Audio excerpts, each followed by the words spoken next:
मैं स्वामी पूर्णानंद जी का नाती और पंडित श्री कमलाकर चतुर्वेदी जी का लड़का हूं।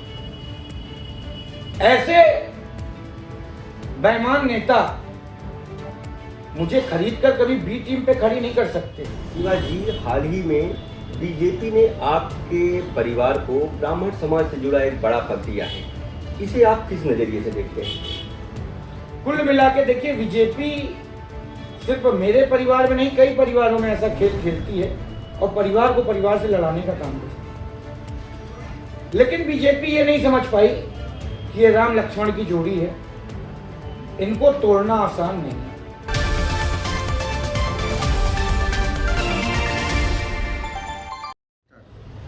नमस्कार, मैं हूं महेंद्र पांडे और आप देख रहे हैं एमपी वॉच। आज हमारे साथ हैं सतना विधानसभा के बीएसपी प्रत्याशी रत्नाकर चतुर्वेदी शिवा। शिवा जी, कैसे हैं आप? बढ़िया हूं, प्रणाम। आपके सामने दो दिग्गज, एक 4 बार के सांसद गणेश सिंह और कांग्रेस से प्रत्याशी हैं मौजूदा विधायक सिद्धार्थ कुशवाहा। दोनों से पार आप कैसे पाएंगे? आपने इनको दिग्गज किस बात में कहा, ये तो मैं नहीं समझ पाया। हाँ, ये जरूर है, ये राजनीति के मजे हुए खिलाड़ी हैं। अभी आपको उतना अनुभव नहीं है, इसलिए मैंने कहा। जी एकदम सही बोला आपने कि निश्चित रूप से एक लगभग 30 साल से 10 साल जिला पंचायत अध्यक्ष और 20 साल लोकसभा में रहे, तो 30 साल से लगातार हैं और एक 5 साल से हैं। लेकिन मैं इनको दिग्गज इसलिए नहीं मानता क्योंकि अगर जनता का इन्होंने काम किया होता, सतना का विकास किया होता, तो ये दिग्गज कहलाते भी। ऐसे नेता जिन्होंने सतना को 20 साल पीछे कर दिया, ऐसे नेता जो विधायक बनने के बाद 5 साल तक कहीं दिखे ही नहीं, तो इनको मैं तो दिग्गज नहीं मानता। क्योंकि जिस तरह से मैं आज जगह जगह जा रहा हूं और लोगों का दुख दर्द जब सुनता हूं, तो लगता है कि अगर इन्होंने काम किया होता तो शायद आज इनको गली गली में घूमने की जरूरत नहीं पड़ती। और अगर ये इतने बड़े दिग्गज हैं तो 20 साल तक कभी ये सतना विधानसभा में जनसंपर्क करते हुए नहीं दिखे लोकसभा चुनाव में, और आज इन्हें गली गली घूमना पड़ रहा है। देखिए, नेता वो होता है या दिग्गज नेता वो होता है जिसको पब्लिक 5 साल का मौका दे और 5 साल बाद लोगों से वो मिले और आशीर्वाद ले, लेकिन उसको वोट उसके विकास पर मिले, उसको अपन दिग्गज कह सकते हैं। तो चूंकि कभी इन 20 सालों में पब्लिक का या सतना का कोई ऐसा विकास हुआ ही नहीं कि पब्लिक इन पर भरोसा करे। शिवा चतुर्वेदी को जनता क्यों चुने? देखिए, जनता के पास 3 ऑप्शन है, 2 नेता, एक उम्मीदवार।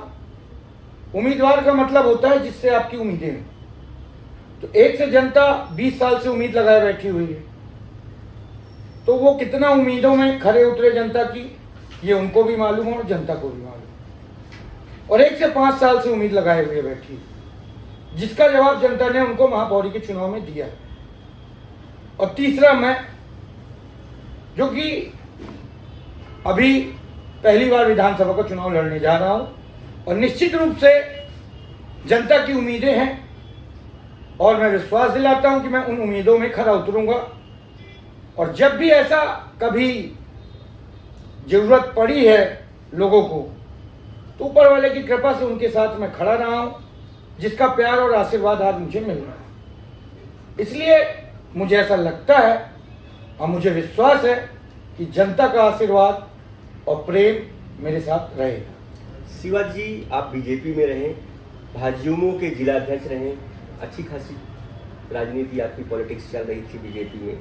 वो कौन सी ऐसी बात है जिसके कारण आपको बीजेपी छोड़कर बीएसपी का दामन थामना पड़ा? ऐसी बहुत सारी बातें हैं। देखिए, मन तो मेरा जब देश में कोरोना आया तब से ही मन मेरा बीजेपी से हटने लगा था। उसका पहला कारण यह है कि जब लोगों के माँ बाप खत्म हो रहे थे, भाई बहन खत्म हो रहे थे, माँ बाप से अपने बेटे बिछड़ रहे थे, उस समय भाजपा सरकार बनाने में लगी हुई थी और हमारे आपके पैसे से विधायकों की खरीदने की कोशिश कर रही थी। और कांग्रेस उसको बचाने की कोशिश कर रही थी। किसी भी बड़े नेता, मंत्री, सांसद, विधायक का ध्यान इस साइड नहीं आकर्षित था कि वास्तव में आज जनता को कितनी जरूरत है लोगों की, नेताओं की। लेकिन उस समय वहाँ कोई उपलब्ध नहीं था। तो पहला तो मेरा मन तभी से खराब हो गया था और मैंने उस समय भी फेसबुक में डाला था। आपने उस समय विधायक और सांसद से बात नहीं की थी? नहीं, कुछ काम करना चाहिए। निश्चित रूप से मैंने विधायक जी से भी बात की थी और सांसद जी से भी बात की थी और हेल्प भी मांगा था। लेकिन उनका ये कहना था कि तुम अपने हिसाब से जो कर रहे हो वो करो, हमारे पास ऐसी कोई निधि नहीं है जिसमें हम आपकी ऐसी कोई सहायता कर पाए। तो मैंने उनसे कहा कि ठीक है, निधि नहीं है, लेकिन कम से कम सरकारी अस्पताल की व्यवस्था तो सुधारी जा सकती है। तो उन्होंने कहा कि यार मैं जाके तो डॉक्टर बन नहीं जाऊंगा और जो हो रहा अच्छा हो रहा। और अच्छा इसलिए नहीं हो रहा था क्योंकि मेरा एक मित्र है था और उसकी एक बहन, वो दोनों एक साथ पॉजिटिव हुए और हम लोग ले जाके उनको सरकारी अस्पताल में एडमिट करें।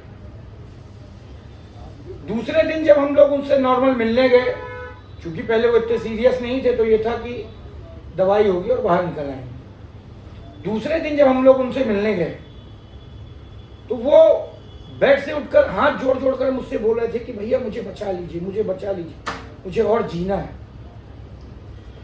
और मैं पूरी कोशिश करने के बाद भी उनको नहीं बचा पाया और आज वो मेरे बीच नहीं। जब सांसद विधायक जी से आपने बात की, आप इस तरह के आरोप लगा रहे हैं, तब आपने क्या किया फिर? देखिए, उसके बाद सबसे पहला मैंने काम किया, एक एम्बुलेंस फ्री कराई और एम्बुलेंस के द्वारा जो भी मरीज पॉजिटिव आता था उसको यहाँ से जबलपुर, रीवा या इंदौर भिजवाने का काम करता था। जो भी परिवार पॉजिटिव आ जाता था उसके घर जाकर हम लोग स्वयं उसका पूरा घर सैनिटाइज करते थे। हमने एक सैनिटाइजर गाड़ी बनवाई थी। जो प्रवासी लोग थे जिनके पास खाने की व्यवस्था नहीं हो पा रही थी, उनको खाना की व्यवस्था कराते थे। कई ऐसे हमारे युवा साथी, हमारी बहन इंदौर में, भोपाल में फंसे थे पढ़ाई के कारण, जो नहीं आ पा रहे थे, उसके लिए भी हमने पहले शासन प्रशासन से बात की।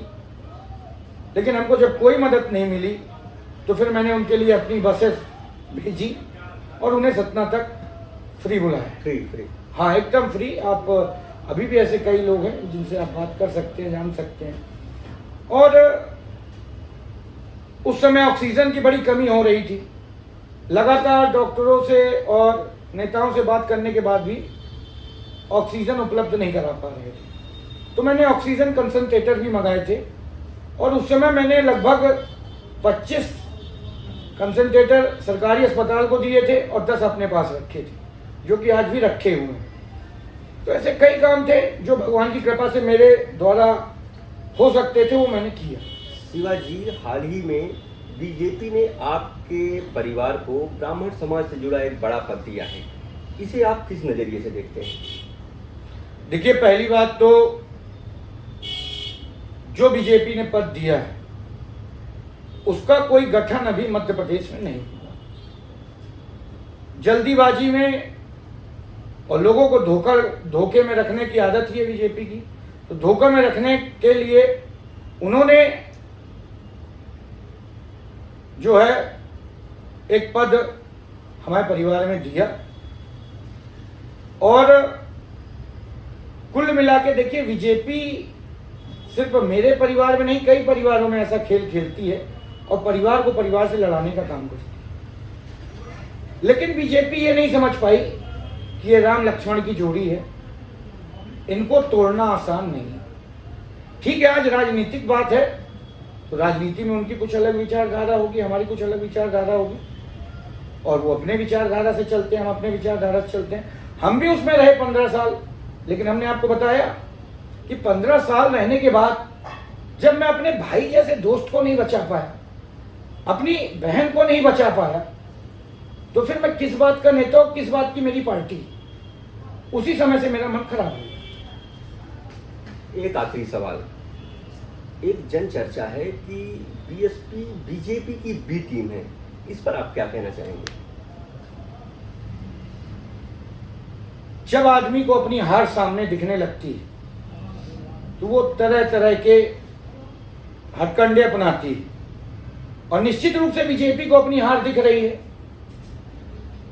और जब बीजेपी को अपनी हार दिखी तो उन्होंने ये एक मैसेज पहुंचवाया सबके बीच कि बीएसपी बीजेपी की बी टीम है। मैं आपको बता दूं, मैं स्वामी पूर्णानंद जी का नाती और पंडित श्री कमलाकर चतुर्वेदी जी का लड़का हूं। ऐसे बेईमान नेता मुझे खरीद कर कभी बी टीम पे खड़ी नहीं कर सकते। हाँ, कोई एक विकास पुरुष होता, हमारे युवाओं के लिए काम किया होता, हमारे सतना में स्वास्थ्य का काम किया होता, तो निश्चित रूप से मैं अपने युवाओं के लिए, अपने सतना के विकास के लिए अपनी ये आहुति दे सकता था। लेकिन जिस नेता के कारण हमारा सतना 20 साल पीछे पहुंच गया, ऐसे नेता के लिए मैं क्या, कोई भी व्यक्ति बी टीम बनने के लिए तैयार नहीं हो। अब चूंकि उनको अपनी हार साफ साफ दिख रही है तो कुछ ना कुछ तो उनको बोलना है, तो वो बोलते हैं।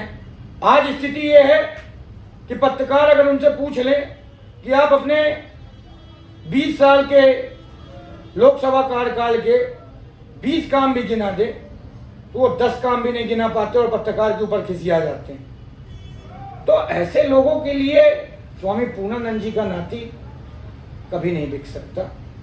यदि आप विधायक बनते हैं तो सतना के लिए क्या काम करेंगे? क्या दिमाग में अभी विकास का खाका है?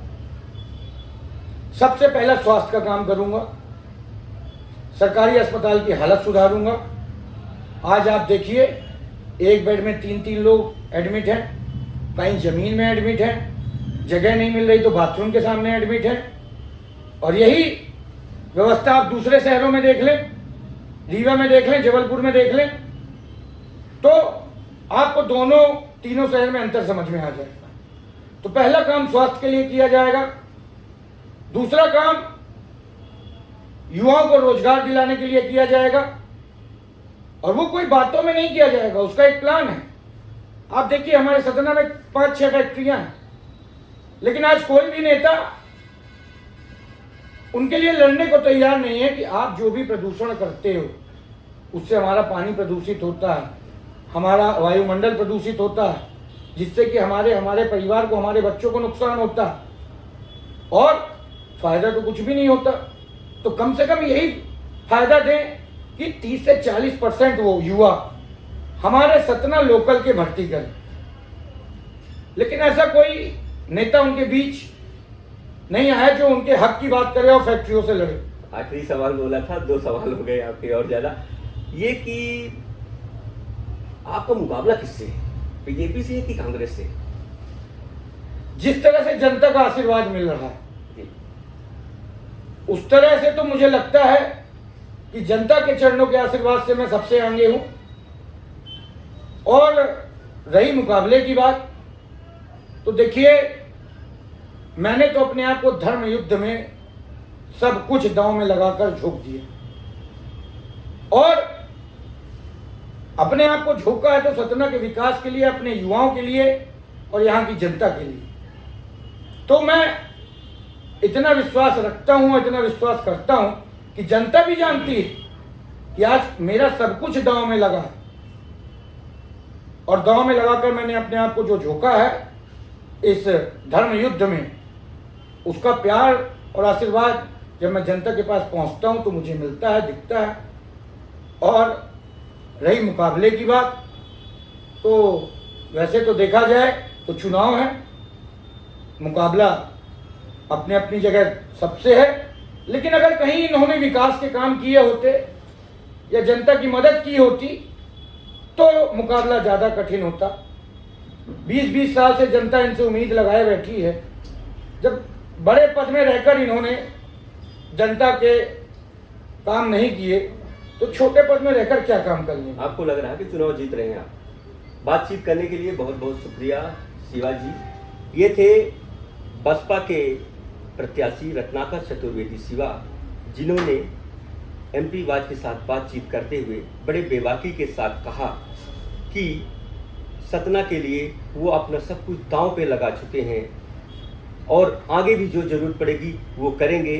उनकी सबसे बड़ी नाराजगी बीजेपी से इस बात की है कि कोरोना के दौरान बीजेपी से उन्होंने मदद मांगी, स्थानीय नेताओं से मदद मांगी, लेकिन किसी ने अपना हाथ नहीं बढ़ाया। इसके बाद से ही इनका मन दुखी हो गया और इन्होंने बीजेपी छोड़कर बसपा का दामन थाम लिया। अभी के लिए फिलहाल इतना ही। हम फिर मिलेंगे एक और प्रत्याशी के साथ। तब तक के लिए आप हमें दीजिए इजाजत। नमस्कार।